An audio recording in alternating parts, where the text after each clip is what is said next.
Hey, what's up guys? Gary Walker here with WalkerFitMuscle.com and welcome back for another video. Today I'm gonna give you a nutrition video. I'm gonna tell you how to eat to build muscle and lose fat at the same time. Here's the thing, if that's what you wanna do, you've gotta be really specific with your food choices and your strategy. That being said, let's get started. Okay guys, before I get into the actual strategy I'm gonna recommend for building muscle and losing weight at the same time, please, if you haven't already subscribed to my channel, subscribe to my channel. Also make sure you click on that little bell icon, that way you get notified every time I upload a new video. Also, leave me a comment with the word nutrition if you want more nutritional videos, or the word workouts if you want more workout videos. That way I can prepare some of my upcoming videos and make sure I upload what you guys are wanting me to upload. All right, that being said, here's the thing when it comes to nutrition. Again, how to eat to build muscle and to lose fat at the same time. Typically, those are two separate goals. Most diets out there, most nutrition strategies out there will allow you to do one at a time. Typically to lose weight, you need to eat in a caloric deficit. If you want to gain weight, you need to eat in a caloric surplus. It's usually pretty clear cut when those two are your goals.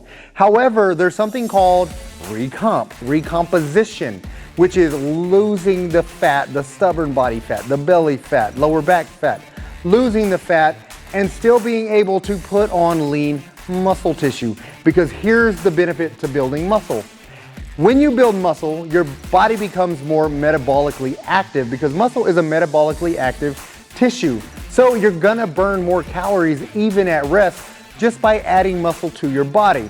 All right, so here's the thing. I've been training for over 27 years. I've been personally working out for over 33 years, and I've implemented so many different strategies over the years, trying to find the absolute best nutrition strategy to get both results simultaneously. Here's the thing, if you're extremely obese and overweight, then obviously you need to structure your meal plan on losing the fat. Cut the fat, get rid of as much fat as possible before you start doing the carb cycling I'm about to recommend, okay? But a lot of you guys don't have 40, 50, 60 pounds to lose. You've got the 15 to 20 pounds that you need to get off your body, and you've also gotten flabby. So if that's you, then this is the perfect nutrition strategy for you to utilize. Here's the thing, there's several different variations of carb cycling, and a lot of those are extremely complicated and confusing and hard to meal prep for, because at the end of the day, to be successful, and if it's going to be sustainable for you, you need to be able to meal prep or plan your meals in advance. To do that, it needs to be a simple process. So what I've done is I simplified the carb cycling strategy. So basically, let me write down the breakdown so you'll get a visual as to how I like to set mine up. You need to be doing resistance training. If you want to build muscle, you got to lift weights. If you want to burn fat quickly, you need to lift weights. So regardless of your goals, you need to make sure you are doing resistance training. Okay, so that's the utmost important thing. So when you are resistance training, you want to make sure you're fueling your workout so that you have intense workouts. Also, since you're working out, you're breaking down muscle tissue, you want to make sure you're replenishing, you're eating enough nutrients to build, repair, replenish from the damage that you created with your workouts, okay? So you want to do both of those things. That being said, you do need complex carbohydrates, regardless of what you're hearing in the social media world right now, the fitness world about keto diets and the benefits of keto diets. Those are not optimal. Keto is not an optimal diet, and that's what that is. It is a diet. It's a diet strategy. With carb cycling, you're not dieting. It's just a nutrition strategy. It's a different way of eating. You're eating your lean protein sources. You're eating your complex carbs, your fibrous carbs, and your essential fats. So you're getting all of your macronutrients When you put macronutrients from all of those groupings into your body, you're also going to be getting micronutrients, so your vitamins and minerals, which again is crucial for boosting your immune system. All the antioxidants, and with everything going on in the world right now, you definitely want to make sure you're optimizing your immune system. So make sure you're getting your complex carbs. That being said, the way I structure my carb cycling, complex carbs need to be earned. So resistance training, for instance, say you're working out 4 days per week. So 4 times per week. All right, resistance training, weight training. All right, hopefully you can see this. Training, okay. Yeah, and I've got little notes from my daughters here, my oldest daughter, Lauren, my youngest daughter, Brayden. So that's one of the things, if you ever notice these on my boards, that's what they are, little messages from my little girls. All right, now 4 times a week you're doing resistance training. So the days you're doing resistance training, you don't want to have sluggish workouts. You don't want to be tired, and you want to make sure that you put a lot of effort into your workouts, a lot of intensity into your workouts, because at the end of the day, I preach short workouts. For guys, husbands and fathers, and if you've got families, you don't have a lot of time to work out. You don't have a lot of time every week to work out. So I recommend 45-minute workouts 4 days a week. If you can't get 4 days a week in, then I would structure a full body workout 3 times a week. Monday, Wednesday, Friday, Tuesday, Thursday, Saturday, something similar to that. But here's where I'm going with that. Let's go with the 4 days per week. If you're doing 4 days a week, the way I structure that is I like to work out Mondays and Tuesdays. I take Wednesdays off. Then I work out Thursdays and Fridays, and then I take my weekends off. So I get 3 days off per week. That allows me enough energy and to go in and get really intense workouts that's gonna really give me my biggest bang for my buck. The way I work out, I like to utilize compound lifts or multi-joint lifts, squats, deadlifts, bench presses, pull-ups, back rows, overhead presses. Those are the main and the most important lifts, okay? So when you do that, you need a lot of energy. So to fuel those workouts, you wanna make sure you're getting complex carbs, okay? So 4 days a week, you need the complex carbs. You also wanna make sure you're getting lean protein. And this is with each meal. So regardless, I mean, it depends on what your goals are, obviously. If you want to lose, if you have a lot of weight to lose, I usually recommend 3, maybe 4 smaller meals. 3 mid-sized meals or 4 small meals. If you're trying to lose a little bit of fat and really try to gain more lean muscle, if you're going more towards that, then you want 4 moderate meals or 5 moderate meals. It all depends on where you're at with your weight loss goals and with your lean muscle building goals. All right, so lean protein, complex carbs, and essential fats. So you definitely want to make sure all of your meals, whether that be 3 meals, 4 meals, or 5 meals per day, include all of these. And here's the thing, even fibrous carbs can be eaten because fibrous carbs are basically going to be a free macronutrient. You can eat fibrous carbs whenever you want. It's loaded with antioxidants, and the fiber is actually going to help with your digestion with all of the food that you're eating as well. So you're going to feel great when you get all of the fiber. So complex carbs, basically meaning rice, whether white rice, brown rice, I prefer jasmine rice, potatoes, white potatoes, red potatoes, sweet potatoes, yams, all of those are great sources as well. Quinoa, oatmeal, and those are some of your better, even beans, lentils, so those are some of your better complex carbs. So you want to make sure on these days you're getting complex carbs. You want to mix it with a good lean protein. We're talking chicken breast, turkey breast, fish, eggs. If you eat eggs, eat the whole eggs. Egg yolks are very beneficial, especially for men, okay, with testosterone production and stuff. So you want to make sure you're getting good sources of protein, and then essential fats. So with the essential fats, avocados, nuts, and with oils, olive oil, extra virgin olive oil, coconut oil, macadamia nut oil, all of those. Fish oil, those are all good sources also. And essential fats from your egg yolks that I just mentioned, and essential fats from grass-fed beef. So grass-fed beef is another really good lean protein and fat source. So basically that's what you want to do with all of those meals.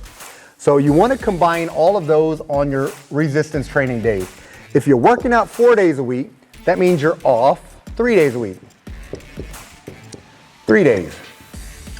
Okay? So here's the thing. On your off days,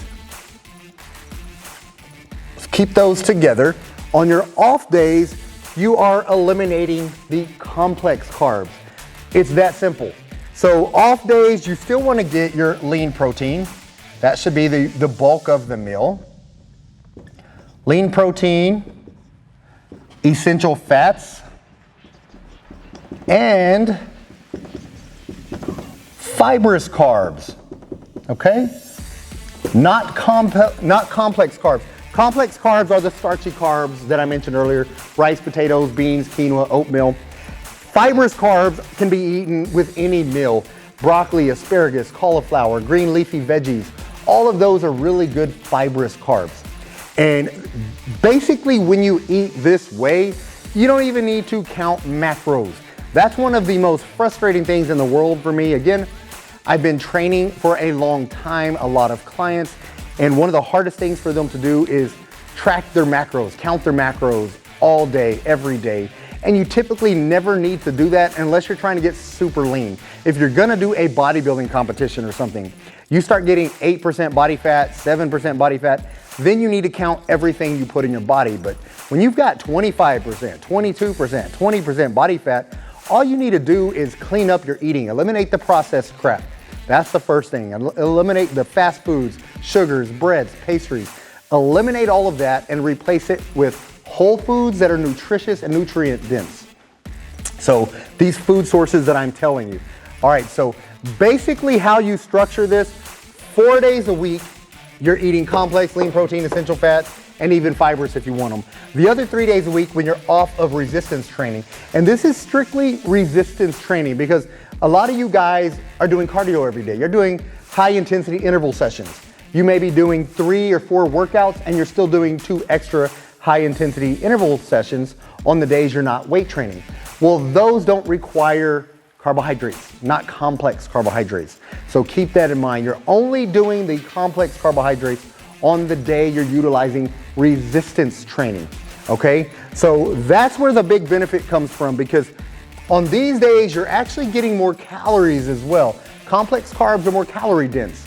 So when you're adding the complex carbs, lean protein, essential fats, fibrous carbs, then you're gonna have a little bit higher calorie content, but it's all coming from clean sources.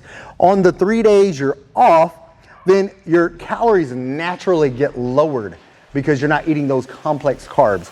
And you're eating your lean protein sources, which is very satiating. Your fibrous carbs are very satiating. So one thing I will recommend if you're full, eat a salad. Green leafy salad with some vinegar and extra virgin olive oil. That will really do great things for keeping you full. Make a salad like that and then drink a glass of water with it. All the fiber in it and the antioxidants, it's gonna keep you very satiated, so you're not gonna be constantly craving a lot of the bad foods. So that's a little helpful tip for you guys. But again, that's basically how you structure this. It's not that difficult, and it's even easier to meal prep for. So for instance, the way I meal prep, I decide which protein sources I want throughout the week. I like, I'm not a big turkey person. A lot of people love turkey breast, ground turkey. I don't really like it. It's really dry for me. So I prefer chicken. I like chicken breast. So I'll do chicken breast. I will do a couple fish meals, preferably salmon. I'll do a couple of those a week. And I like grass-fed beef quite a bit. So I'll throw that in. There's pork tenderloin. So decide what meat sources you want for your meals, and then just cook enough meat to last you for the week. Being grilling, baking, anything like that. Just don't fry it in oil or anything, okay? Just keep it healthy. broil it, however you need to, an Instapot. I got an Instant Pot and it's amazing for all of your meat. So if you don't have one, you may want to check one of those out. Makes your chicken really moist and tender. Really good for making shredded chicken as well. But anyways, you want to make sure you get all your protein sources cooked. And fibrous carbs can be fresh. They're really easy when it comes. Some people like raw veggies. If you like raw veggies, you don't have to cook anything. If you like them cooked, steamed, that's actually pretty easy to do. So the fibrous veggies don't really require a lot of meal prepping. Once you have your protein sources, essential fats are pretty easy as well with the avocados, the egg yolks. If you're gonna eat eggs, eat the egg yolks as well. Don't throw the yolks out. The saturated fats in the eggs are actually really good for your hormone production, your testosterone production. So eat the egg yolks. If you're gonna eat grass-fed beef, don't sit there and cut off all of the fat. Go ahead and eat the fat. So that's where you're gonna get your essential fats from. And then of course the oils, like I said, a salad with the extra virgin olive oil or fish oil, coconut oil, whatever type of oil you want. So you don't really have to prep those either. You see how this is getting kind of easy. So basically make a lot of different protein sources. I like to put them in individual containers. When you eat this way, just eyeball it. The size of your palm, all right? The size of your palm should be about the size of your meat serving. Keep it that simple. That size is perfect. Don't weigh it. You don't have to measure it. Don't do any of that. So just about the size of your palm. That's about how much meat you want to make sure you're getting. All right, so you got your lean protein prepared. Now you just want to prepare some of your complex carbs, especially if you're meal prepping. So what I do is I make a huge pot of rice. I make a huge batch of rice, my jasmine rice. We've actually got a rice cooker. It's actually easy to just boil the rice. It doesn't take very much work to make a lot of rice. So I'll make a lot of rice and I'll cut up some potatoes. I like steaming my potatoes. You can bake the potatoes, cut them up into little fries or diced cubes, whatever you want for a bunch of different potatoes, yams, salt, pepper, and you can even do grass-fed butter. So that's the other thing. Grass-fed butter is another good essential fat. So you can do that as well to help flavor your potatoes if you want to bake potato or something like that. But other than that, I mean, it doesn't really require a lot of extravagant food prep. Obviously, that's simple. That's the simple version because I like to simplify things. I like things to be easy and sustainable. But if you're one of those that just loves to cook and you like these big extravagant meals, then you can still do that too. Just probably narrow it down to about 3 meals a day and maybe a couple snacks. So you don't want to have 4 or 5 meals that you have to really prepare all of the time, okay? But I just wanted this to be a nutrition video that makes things simple for you, that shows you how you're still going to be able to build muscle because you're still getting some calorie bumps, you're still getting your complex carbs, you're still going to be able to fuel intense workouts. Also, how you're still going to be able to burn fat because you're eliminating most of the crap that most people eat. All right, you eliminate all that crap, replace it with all these good whole nutritious foods, and you're going to get great results. But all right, this probably turned out to be a pretty long video. Let me step back again just to make sure you see everything. I didn't write a whole lot down because at the end of the day, it's pretty simple. 4 days a week resistance training or reverse these. Like I said, if you're a busy father, a busy husband, full-time job, but you're still trying to get your workouts in, then I actually prescribe 3 workouts a week, Monday, Wednesday, Friday, or Tuesday, Thursday, Saturday, like I mentioned earlier, and full body workouts utilizing compound lifts. So you'll do that 3 days a week. So if you're only doing resistance training 3 days a week, then you're gonna only get the complex carbs 3 days a week. The other 4 days will be lean protein, essential fats, and fibrous carbs. So, all right, I hope that makes sense to you. If you have any questions about anything at all, if you need any clarity, if I confused you somewhere along the way, I apologize. But other than that, once again, just a reminder to subscribe to my channel and also share this video. I want it to help a lot of people. There's a lot of you people that have friends and family members that can use this information. So please share this video with them. And other than that, that is all that I've got. Get busy, get after it, and God bless.